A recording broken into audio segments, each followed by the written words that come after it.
नया माडगाव आजही रस्त्याच्या प्रतीक्षेत, गावकऱ्यांची पायपीट, प्रशासनाला वारंवार निवेदन देऊन परिस्थिती जैसे थे। नमस्कार, आपण पाहतात परिवर्तन 24 न्यूज। नंदुरबार जिल्हा तळोदा तालुक्यातील नया माडगावात आजही विकासाच्या नावाने फक्त आश्वासने दिसत असल्याचा संताप ग्रामस्थांमध्ये उसळलाय। गावकऱ्यांनी न्यायासाठी अनेकदा स्थानिक आमदार, जिल्हाधिकारी मॅडम तसेच खासदार गोवाल पाडवी यांना निवेदन दिले, मात्र आजपर्यंत प्रत्यक्षात कोणतीही ठोस कार्यवाही झालेली नाही असा गंभीर आरोप ग्रामस्थ करत आहेत। गावात रस्ता नसल्याने नागरिकांना अक्षरशः डोक्यावर सामान घेऊन पायपीट करावी लागत आहे। पिण्याच्या पाण्याची सोय नाही, दळणवळणाच्या सुविधा नाही आणि मूलभूत विकासाच्या कामाचा पूर्ण अभाव असल्याने गावकऱ्यांचे जीवन अत्यंत कठीण झाले आहे।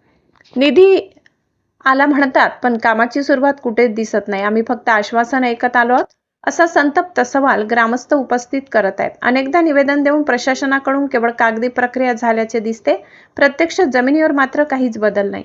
गावातील विलास वसावे, भरतसिंग वसावे, सुनील वसावे, धीरसिंग वसावे, अशोक वसावे, दिनेश वसावे, जत्र्या वसावे, रमेश वसावे, गौतम वसावे यांनीही वारंवार पाठपुरावा करून परिस्थिती सुधारणा न झाल्याने नाराजी व्यक्त केली।